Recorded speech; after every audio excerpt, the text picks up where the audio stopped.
Okay, hello and welcome to the video. Once again, my name is Wade Daniel Smith, and forgive my hair. I'm filming this at about 1 a.m. in the morning. But this video is entitled Isshinryu Karate.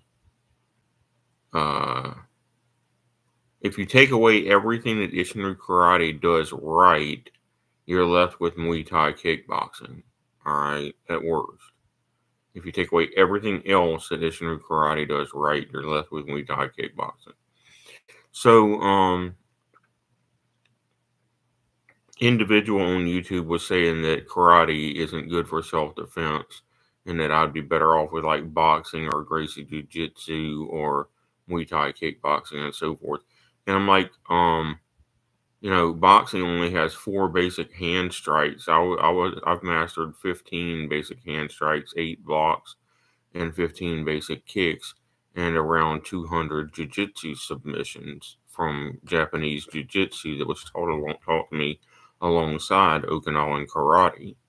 I was like, we have blue belt women defend themselves successfully against two or more male attackers, and I've never heard of a female boxer doing that, and I haven't. I've never heard of a 135-pound female boxer defeating two men in a gang rape situation, but I have heard of a 135-pound blue belt woman doing it. And blue belt in Isshinryu Karate, the belts go white, yellow, orange, blue. So blue is the third belt promotion in Isshinryu out of 10 belt promotions to get the black belt.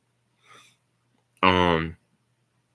So and by the way, they used to train Marines to blue belt level at basic training. Now they train them to about yellow belt level. They don't train Marines or Army much at all. I was told that by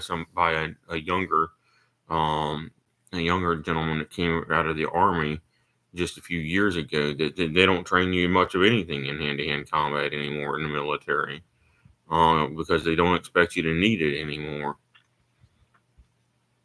So, for example, Patty the Batty beating Marines in jiu-jitsu is not that impressive because they don't teach Marines any of that anymore. They don't teach them anything anymore.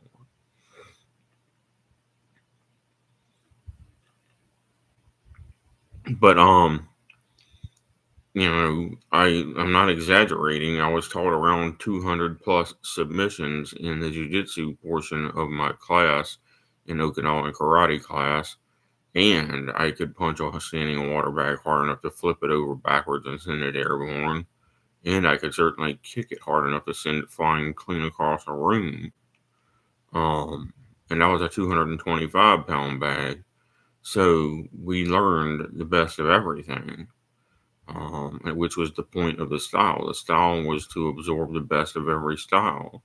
That's why Isshinryu Karate was invented, and that's why it's always been taught with Japanese Jiu Jitsu. Um, And of course, the secret to being a black belt and winning the handicap match in your black belt testing against brown belts or even against other black belts is the jujitsu techniques are just as important as your striking techniques for that handicap match because you're going to need to catch one of your opponents in some kind of jujitsu lock, preferably a wrist lock, and kick their guts out and keep their body between yourself and your other opponent until you tap them out.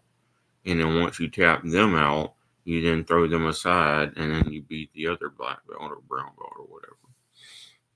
Which I did, and they were second degree black belts because since they didn't have any brown belts good enough to fight me to test me, um, so he used the second degree black belts to test me, and I beat both of the second degree black belts in a handicap match, one of whom was an ex Marine from when they used to teach the old hand to hand combat system in the Marine Corps, and one of them was a year younger than me. Um, and this was in the year 2000, about halfway through the year 2000.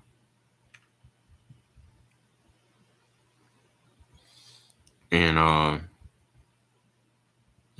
so of course, we have leg checks. Of course, I can leg check. Buckhowl cannot leg check. He got kicked in the groin 20 something times in one fight because he can't leg check. All right, that was an exhibition, but it doesn't matter. You're not supposed to get hit in the groin. You're supposed to protect yourself at all times. Even if your opponent cheats, you're not supposed to get hit by it. Understand? So that's his fault for not knowing what he was doing. He's got however many wins, 300 wins approximately, but he's also got approximately 30 losses.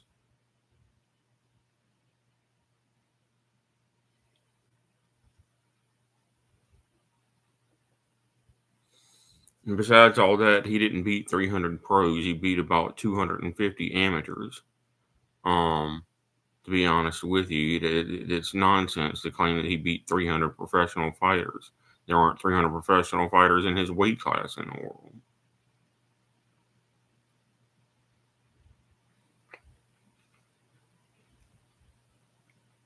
But so I'm not even that impressed with Buckhowl because, like I said, he can't even leg check. He gets hit by stuff that you're absolutely not supposed to get hit by.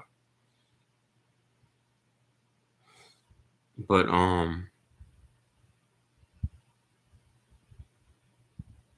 that's like whenever a certain black belt female had come to class after missing class for about a month or two. Well, she was coming to class like once every week for a long time because she was a student at college, and then she got to where she would come like once a month. Well, then when I finally got paired up to spar against her again after like I don't know a year of not sparring her, um, she didn't know that I had improved significantly by then because I didn't get hit by anything, eh, you know, and she was thought that she was supposed to focus on groin kicks because they were encouraged to focus on groin kicks, and I'm like, you got to do something in combination to hit me with a groin kick. You're never going to hit me with just a groin kick because I'm going to leg check that because we practice that. The guys practice groin kicks on and leg checking groin kicks on one another.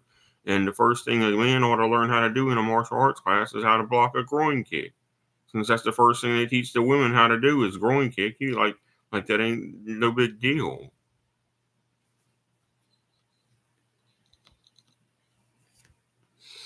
The first thing men ought to be taught in a martial arts class is how to leg check a groin kick.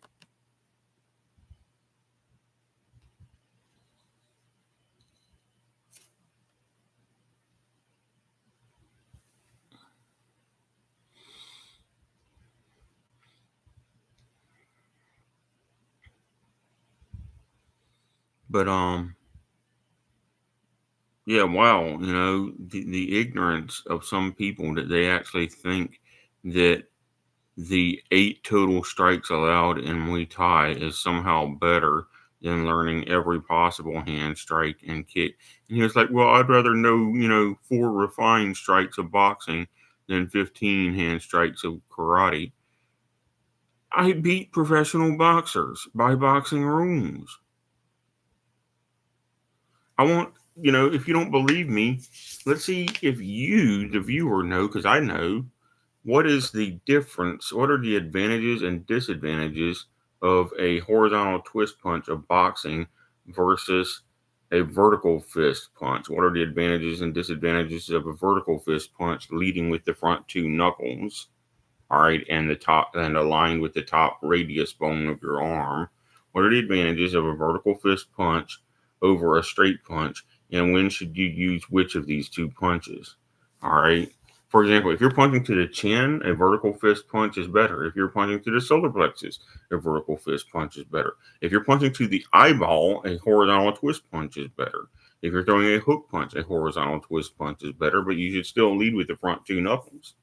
Um, if you're throwing an uppercut, the regular boxing uppercut is better.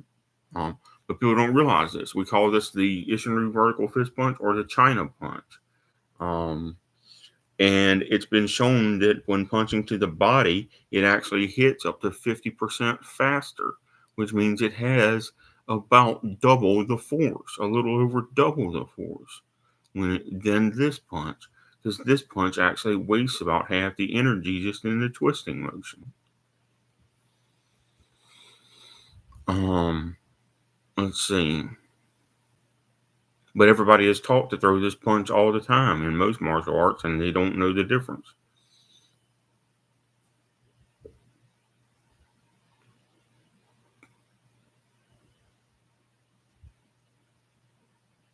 I watch bare knuckle boxing sometimes, and I'm like, where did they get these guys? These guys need boxing lessons, or these guys need karate lessons.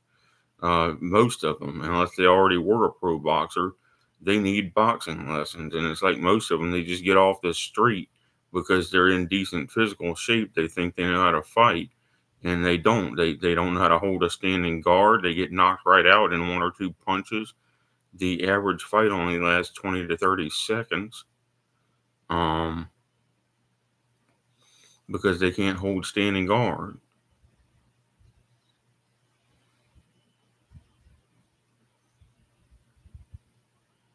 And they lead with their face when they punch, which is the funniest shit in the world. You lead with your face against somebody like me, and you're going to get knocked out immediately, which probably explains why so many of them do get knocked out immediately.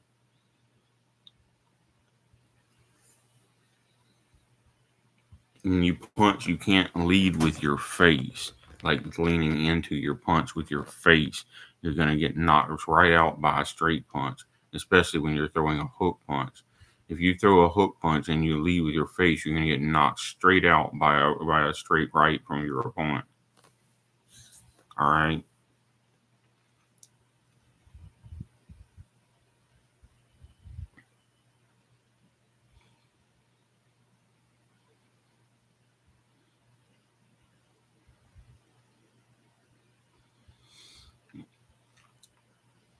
You'll notice Tawan Chai, who is trying to think of what weight class he fights at. I think he fights at 140 or 145, something like that. And he's the world champion at one kickboxing, or both one kickboxing and one. I think. Let me think. Jonathan Haggerty is at 140, I think, or 145. I'm not sure what weight class Tawan Chai is. Anyway, at his weight class, he's the world champion, and he's probably the most sound technical fighter that I have seen alive on the earth right now, in this generation. Uh, so you know, but is that a Muay Thai thing or is that a Taiwan Chai thing? That seems to be a Taiwan Chai thing because none of the other Muay Thai fighters fight like him. He uses about 3/4 of his kicks are actually straight kicks. Um, so the other ones are all doing round kicks and he's doing straight kicks.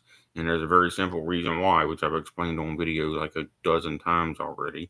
In mathematics, in geometry, there's a law that says the shortest distance between 2 points is a straight line. If you throw round kicks at me, I can hit you with a straight kick faster than you can round kick me, even if I'm theoretically slower, because the straight kick goes straight there, where the round kick goes around the clock. So automatically a round kick is a bad idea. All right. I guess I'm done with the video. But I mean, Isshinryu Karate has all the elbow strikes of Muay Thai and then some, all of the knee strikes and all of the kicks and then some, and all of the punches and then some. And so it's a bunch of BS when people claim that Muay Thai is somehow better than Isshinryu Karate. And then they don't even teach you submissions in Muay Thai. So, what the heck?